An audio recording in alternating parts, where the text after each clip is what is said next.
Hello and welcome to all of you MST academy में एक बार फिर आप सभी का स्वागत है। मैं हूं फिर से आ गया हूं आप लोग के लिए। निशांत कोरी आपसे बात कर रहा हूं और फिर एक बार लेके आया हूं फाइनेंशियल अवेयरनेस से रिलेटेड एक और वीडियो, है ना। कल हमने एटीएम लास्ट टॉपिक था हमारा, है ना। एटीएम के हमने देखे कितने पार्ट्स होते हैं, कितने प्रकार के एटीएम होते हैं, ठीक है ना। आई थिंक ज़्यादा लोग को समझ में नहीं आया होगा, बट समझने की ज़रूरत भी नहीं है, ज़्यादा इंपॉर्टेंट नहीं है अपने लिए, फिर भी अपन ने उसको पढ़ लिया है। तो चलिए आज का वीडियो स्टार्ट करते हैं आगे का, है ना। तो देखते हैं आज का वीडियो में मुद्रा, मनी। सबसे पहले हम पढ़ते हैं मनी होती क्या है। ठीक है, ये एक बहुत ही शक्तिशाली वस्तु है। ठीक है, मुद्रा जो आप मनी यूज़ करते हैं, है ना, जो सभी प्रकार के लेन देन में भुगतान के माध्यम के रूप में सभी को स्वीकार करती है। ठीक है ना, मनी कहलाते हैं ये, है ना। मनी का अर्थ होता है कागज़ के नोट या सिक्के नहीं होता है। हाँ, मनी का अर्थ मतलब मुद्रा का अर्थ कागज़ के नोट या सिक्के नहीं हैं जिनका निर्गमन केंद्रीय बैंक और सरकार करती है, बल्कि वे सभी वस्तुएं इनके अंतर्गत आती हैं जो भुगतान के रूप में सामान्यतः स्वीकार की जाती हैं। आ रही बात समझ में? मतलब कहने का ये है कि मुद्रा जो होती है, जो नोट होते जो मनी होती है, वो एक कागज़ के नोट और सिक्के नहीं है ना, जिनको सरकार लॉन्च करती है, ठीक है ना, बल्कि वो सभी वस्तुएं इसके अंतर्गत में आती हैं जो भुगतान के रूप में सामान्यतः स्वीकार की जाती है। जैसे देख लेते हैं कैसे। यदि एक व्यक्ति यदि बाज़ार में कोई वस्तु खरीदता है तो उसका भुगतान कई तरीके से कर सकता है, जैसे चेक, क्रेडिट कार्ड और कैश दे सकता है। ठीक है ना, ये सब क्या कहलाती हैं? मनी कहलाती हैं, है ना। हमारे पास चेक भी एक प्रकार का मनी है ना। देखिए लीगल मनी क्या होती है? वैधानिक मुद्रा, है ना, बहुत इम्पॉर्टेंट है ये, है ना। देखिए क्या होता है, लीगल मनी वह है जिसका इशुएंस मतलब निर्गमन सरकार या आरबीआई द्वारा एक लेजिस्लेशन के अंतर्गत किया जाता है, एक विधान के अंतर्गत किया जाता है, जिसे सेंट्रल बैंक होल्डर को उतनी ही रकम अदा करने का वचन देता है। आप देखे होगा ना, लीगल मनी मतलब अपने नोट में कभी पढ़ा होगा, उसमें लिखा रहता है कि मैं धारक को इतने रुपए पे करने का वचन देता हूँ, है ना, इतने रुपए अदा करने का वचन देता हूँ। ये वही ही बोल रहा है बात, ठीक है ना। तो लीगल मनी क्या है?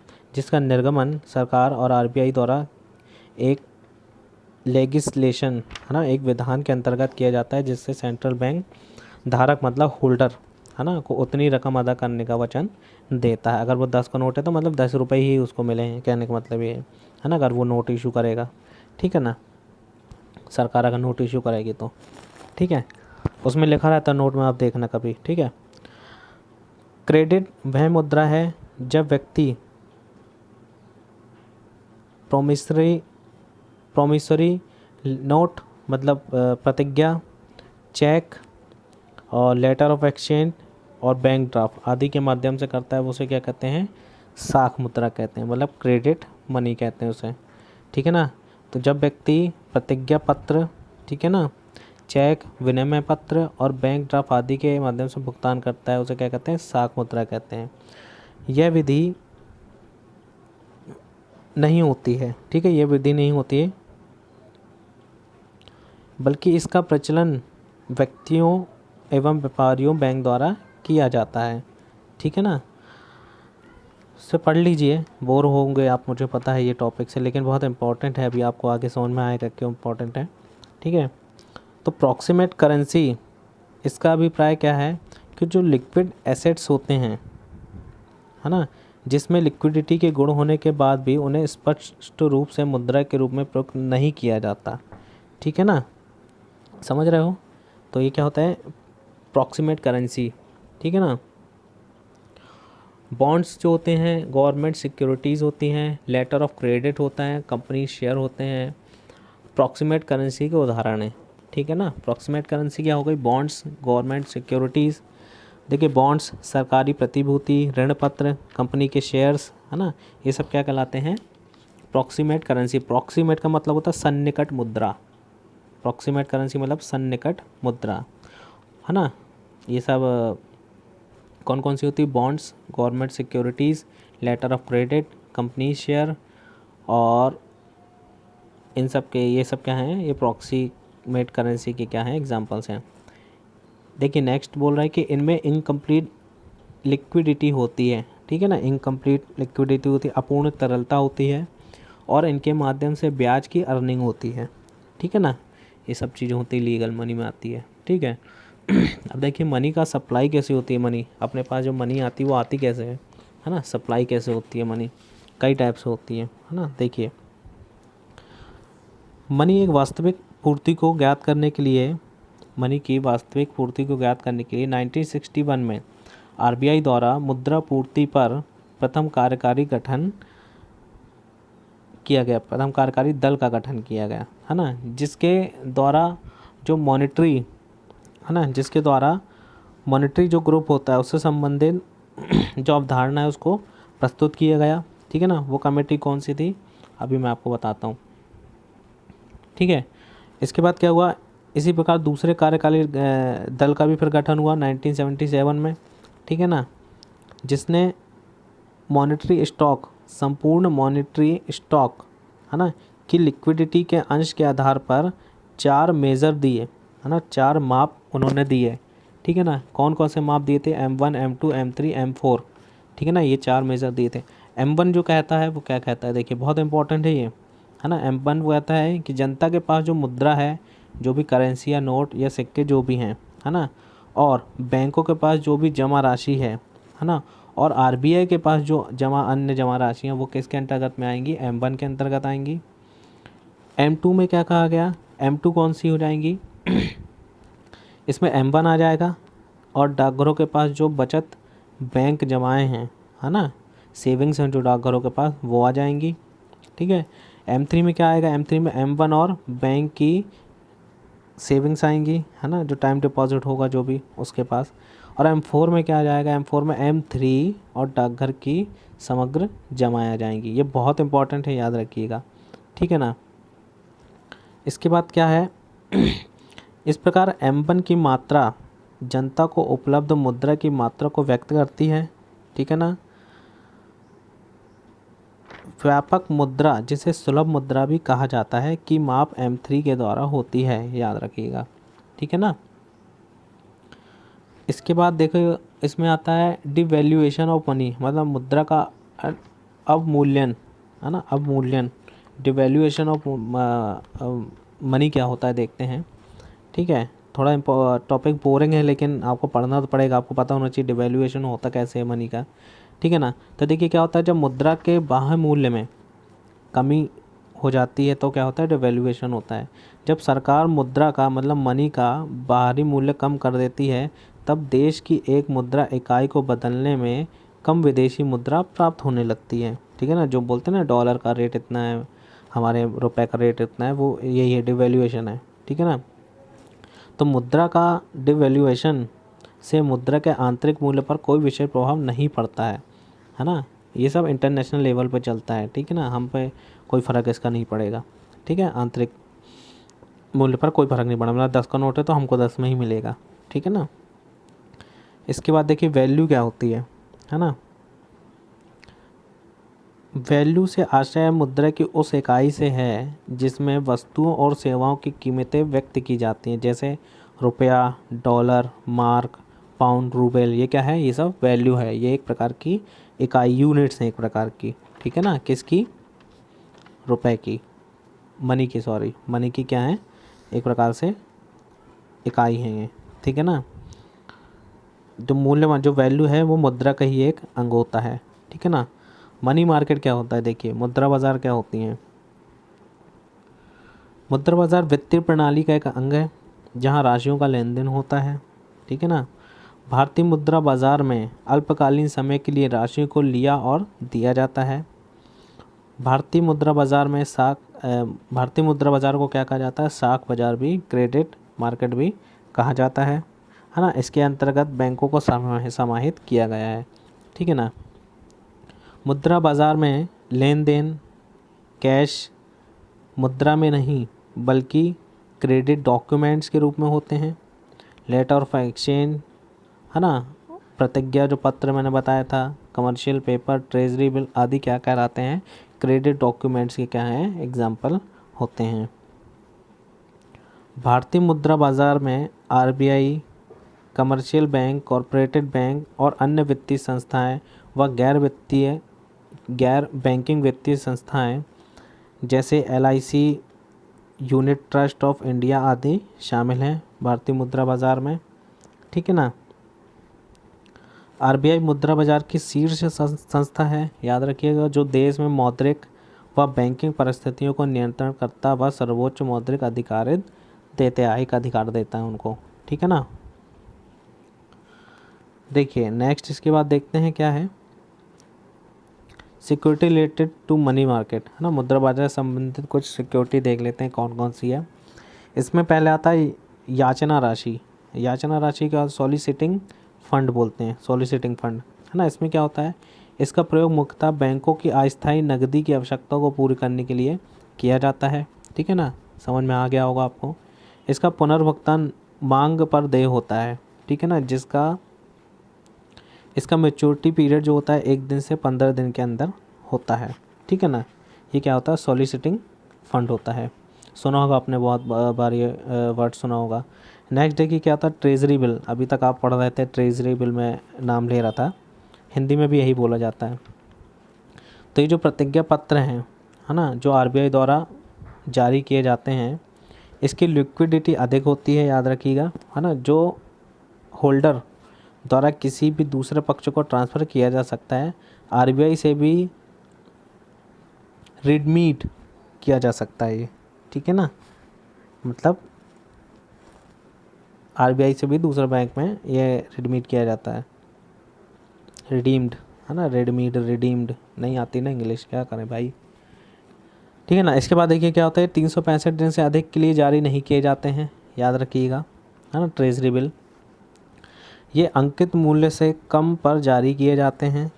इनका शोधन मतलब रेक्टिफिकेशन अंकित मूल्य पर ही होता है। इन दोनों मूल्यों के बीच का जो अंतर है उसे इन्वेस्टमेंट पर क्या होता है, ब्याज प्रदर्शित किया जाता है, ठीक है ना। इसके बाद एक आता है कमर्शियल बिल, है ना। ये एक लोकप्रिय बिल है, लेकिन ये असुरक्षित है, ठीक है ना। असुरक्षित क्या है, सिक्योरिटी है, प्रतिभूति है, जो कंपनियों की कार्यशील पूंजी की आवश्यकता की पूर्ति के लिए जारी किया जाता है, ठीक है ना। कंपनियों को जो पूंजी की आवश्यकता हो रही है उसके लिए जारी किया जाता है। सर्वप्रथम कब जारी किया गया था, 1919 में, और इसकी जो अवधि होती है कितनी होती है, 1 दिन से 15 दिन तक की होती है। सर्टिफिकेट ऑफ डिपॉजिट मतलब जमा प्रमाण पत्र, यह एक अल्पकालीन प्रलेख है, मतलब शॉर्ट डॉक्यूमेंट है ये, जो कमर्शियल बैंक द्वारा विशिष्ट वित्तीय संस्थाओं द्वारा निर्गमित किया जाता है, बिल्कुल ठीक है। यह क्या होता है, ट्रांसफरेबल होता है। इसकी मैच्योरिटी पीरियड कितना होता है, 91 दिन से 1 साल तक की मैच्योरिटी डेट होती है, याद रखिएगा इसको आप, है ना। इसके बाद क्या आती हैं, कोई और चीज़ें हैं, इन्फ्लेशन बहुत ज़रूरी है ना। इन्फ्लेशन देखिए क्या होता है, मुद्रास्फीति इसको हिंदी में बोलते हैं ना। इन्फ्लेशन होता है क्या, देखिए प्राइस लेवल में होने वाली जो ग्रोथ है ना, उसको हम क्या बोलते हैं, इन्फ्लेशन कहते हैं, ठीक है। सामान्य स्तरों में इसका संबंध महंगाई से होता है ना। आप बोल सकते हैं कि महंगाई, अभी जो महंगाई खूब चल रही है ना देश में, ठीक है ना, तो सामान्य बोलचाल में लोग इसे क्या कहते हैं, महंगाई कहते हैं, समझ लीजिए, है ना। महंगाई को ही लोग मुद्रास्फीति कहते हैं। अरे काय के लिए इतना वर्ड बना दिया भाई मुद्रास्फीति, यार ये लोग तो और सीधे सीधा महंगाई लिख देते, इन्फ्लेशन। चलिए ठीक है। इसका अर्थ होता है मुद्रा के मूल्यों में कमी, अर्थात मुद्रा की क्रय शक्ति में कमी हो जाना, उसी क्या कहा जाता है, इन्फ्लेशन कहा जाता है।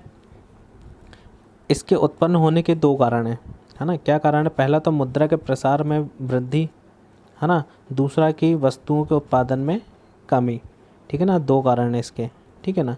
इसको रोकने के भी कई कारण होंगे। देखिए रोकने के निम्न कारण हैं, बता भी दिए, क्या क्या कारण है देख लेते हैं। मॉनेटरी मेजर्स, है ना। देखिए मॉनेटरी मेजर्स होते हैं क्या है इनमें, मॉनेटरी मेजर्स के अंतर्गत सेंट्रल बैंक द्वारा किए जाने वाले कार्य सम्मिलित किए जाते हैं, जिनके द्वारा वह मनी की मात्रा और साख क्रेडिट मनी पर नियंत्रण रखता है, ठीक है ना। इस शीर्षक के अंतर्गत सेंट्रल बैंक 2 प्रमुख कार्य कर सकता है, कौन कौन सा, सरप्लस करेंसी, और दूसरा मतलब सरप्लस करेंसी को प्रचलन से वापस लेना, ठीक है ना। सरप्लस का मतलब क्या हो, अतिरिक्त मुद्रा जो है उसको प्रचलन से वापस ले लेना। और दूसरा क्या होता है, साख मुद्रा पर नियंत्रण स्थापित करना, मतलब क्रेडिट मनी पर कंट्रोल करना, ठीक है ना। अब देखिए कैसे कम कर सकते हो और तरीके। To reduce the quantity of currency, अच्छा मुद्रा की जो मात्रा है उसको कम करके हम कर सकते हैं। देखो इन्फ्लेशन को रोकने के लिए यह आवश्यक है कि सेंट्रल बैंक कमर्शियल बैंक द्वारा किए जाने वाले क्रेडिट क्रिएशन पर उचित नियंत्रण रखें। तो हमारा क्या होगा, मुद्रा जो इन्फ्लेशन है मतलब महंगाई जो है वो नियंत्रण हो जाएगी, ठीक है ना। ऐसा करने के लिए केंद्रीय बैंक सेंट्रल बैंक अपनी bank rate policy, open market policy और क्रेडिट राशनिंग, है ना, और चेंजिंग मिनिमम कैश फंड में सीधी कार्रवाई करके क्या कर सकता है, इसको रोक सकता है, ठीक है ना। इसमें प्रयोग कर सकता है वो, ठीक है ना, सेंट्रल बैंक। इसके अलावा क्या कर सकते हैं और देखिए हम देखते हैं, कंट्रोल क्रेडिट राशनिंग, है ना, साख मुद्रा पर नियंत्रण करना, इससे भी कर सकते हैं। इसके संदर्भ में टैक्सेशन पॉलिसी और पब्लिक एक्सपेंडिचर, मतलब पब्लिक का जो खर्च होता है, पब्लिक डेबिट और प्रीसियस, इस सब के उल्लेखनीय है, उपाय हैं समझ लीजिए, है ना, इन सब के उपाय हैं जिसका करके क्या किया जा सकता है, क्रेडिट कंट्रोल राशनिंग को कंट्रोल किया जा सकता है, क्रेडिट राशनिंग को, है ना। सभी देशों के सेंट्रल बैंकों द्वारा जारी किए गए नॉन कन्वर्टेबल पेपर करेंसी होती है, ठीक है, जिसे फिड्यूशरी, है ना, फिड्यूशरी जो भी बोल सकते हैं, करेंसी कहा जाता है, ठीक है ना। इसको हिंदी में हम बोलेंगे प्रत्ययी मुद्रा, ठीक है ना। सरकार कार्यधन को बाहर लाने के लिए सेविंग सर्टिफिकेट को क्या करती है, बेच देती है, ठीक है ना। अभी काले धन का बहुत चल रहा है, ओवर वैल्यूशन करके भी किया जा सकता है, इसको रोका जा सकता है, ठीक है ना, महंगाई को। जब कभी महंगाई को रोकने के लिए देश की मुद्रा का प्रिसिशियस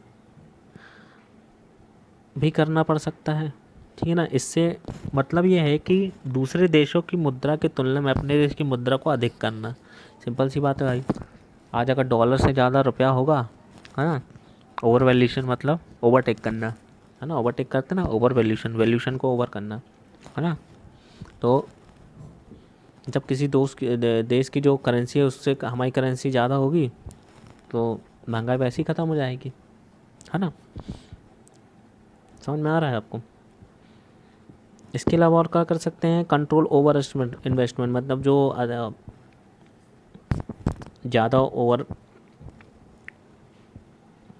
इन्वेस्टमेंट बहुत ओवर हो रहा है ना, तो इन्फ्लेशन टाइम में ऐसे इन्वेस्टमेंट पर जिनके तत्काल और मोस्ट प्रोडक्शन प्राप्त न होने की संभावना नहीं है उनको प्रतिबंध लगा देना चाहिए, नियंत्रण कर लेना चाहिए, है ना। जिसका कोई काम ही नहीं है, प्रोडक्शन करे जा रहे हैं, कुछ काम नहीं है, फिर प्रोडक्शन हो रहा है ना।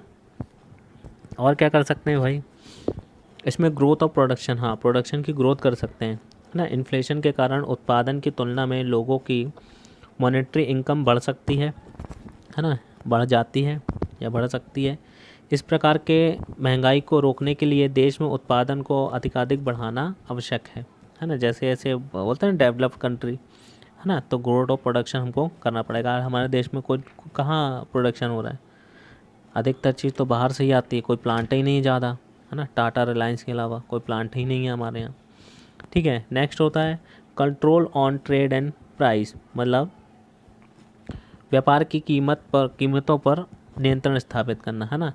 तो स्फीति मतलब वही इन्फ्लेशन, मतलब महंगाई को रोकने के लिए सरकार को कीमत नियंत्रण की नीति अपनाना चाहिए, विशेषकर आवश्यक वस्तुओं की कीमतों को नियंत्रण करना चाहिए। भाई जो खाने पीने की जो मेन आवश्यक चीज़ें हैं उनको कम से कम सस्ती कर देना चाहिए, है ना, तो कम से कम महंगाई ख़त्म हो जाए, है ना। मॉनेटरी रिफ्लेशन कर सकते हैं, मतलब मौद्रिक प्रत्यास्फीति, ये एक प्रकार से नियंत्रण मुद्रास्फीति होती है ना।